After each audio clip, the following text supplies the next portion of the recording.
अतिशय दुर्गम भाग पार करून या किल्ल्याच्या पायथ्याशी येऊन पोहोचलो आहे. किल्ल्यावर पायी जाण्याशिवाय पर्याय नाही. एका बाजूला असणारी दरी जणू सप्तपाताळात अगदी खालचा नरक आहे असं वाटतं. धडधाकट, चपळ आणि मजबूत माणसं जेरीस येतील अशा पायऱ्या या किल्ल्याला आहेत. मग माझ्यासारख्या दुबळ्या व्यक्तीची काय कथा?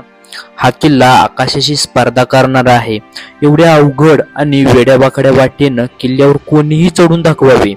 संपूर्ण पृथ्वीवरचा कोणताही डोंगर या किल्ल्याच्या प्रसंगाला उतरू शकणार नाही, एवढं हा भव्य आहे.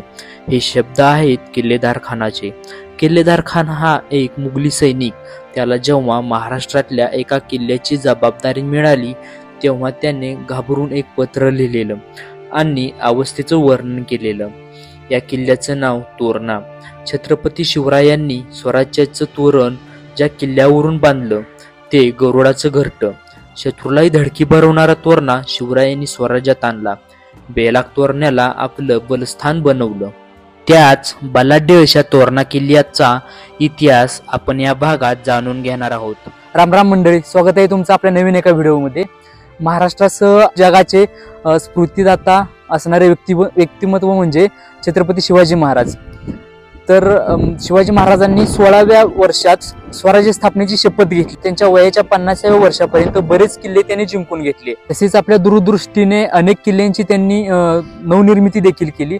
तसाच एक किल्ला म्हणजे तोरणा, ज्या किल्ल्यावर आपण आज जाणार आहोत. असं म्हटलं जाते की तोरणा जिंकून महाराजांनी स्वराज्याचं तोरणच बांधलं. तर आज आपण त्याच तोरण्याची संपूर्ण माहिती आणि तो इतिहास जाणून घेण्याचा प्रयत्न करणार आहोत या भागात. तर चला मित्रांनो, आपण जाऊ तोरणा.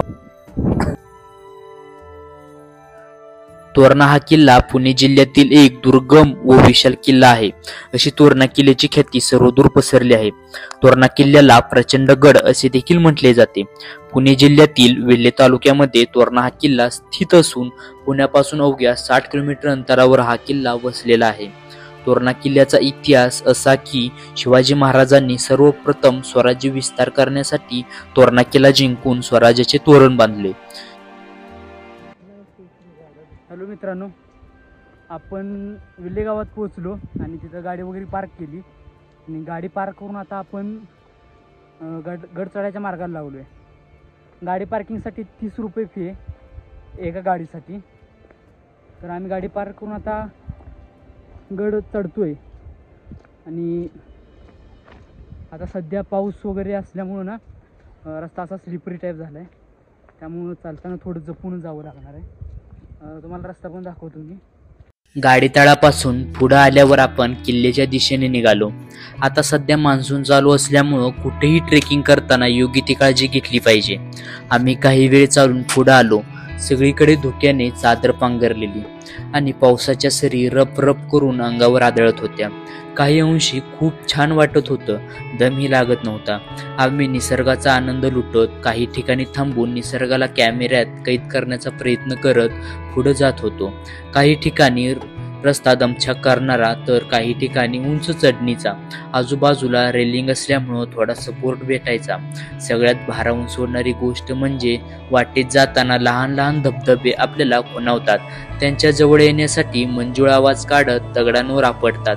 आपण त्यांचा लांबूनच आनंद लुटला आणि पुढचा प्रवास सुरू ठेवला.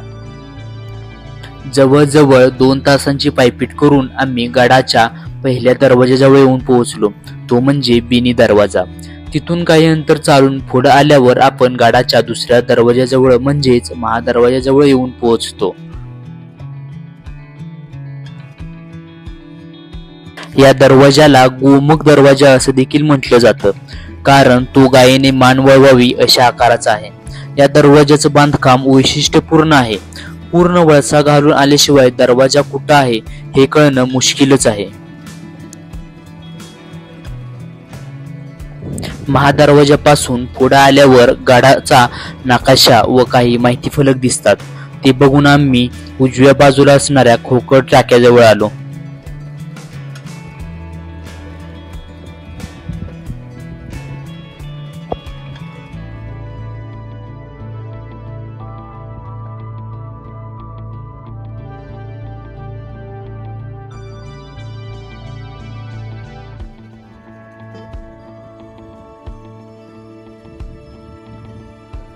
तिथून पुढं आम्ही झुंजार माचीचं झुंजार लढवय्या रूप पाहायला निघालो.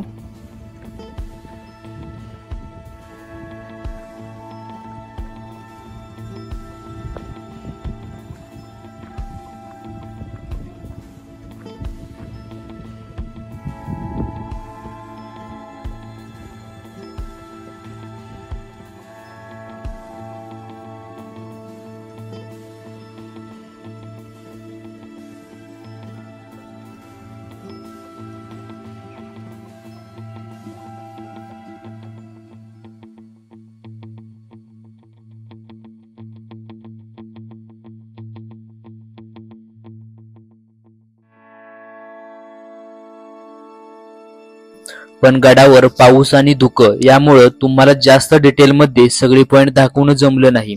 तोरणा किल्ला हा कितीही वेळा पाहिला तरी काही ना काही राहूनच जातं.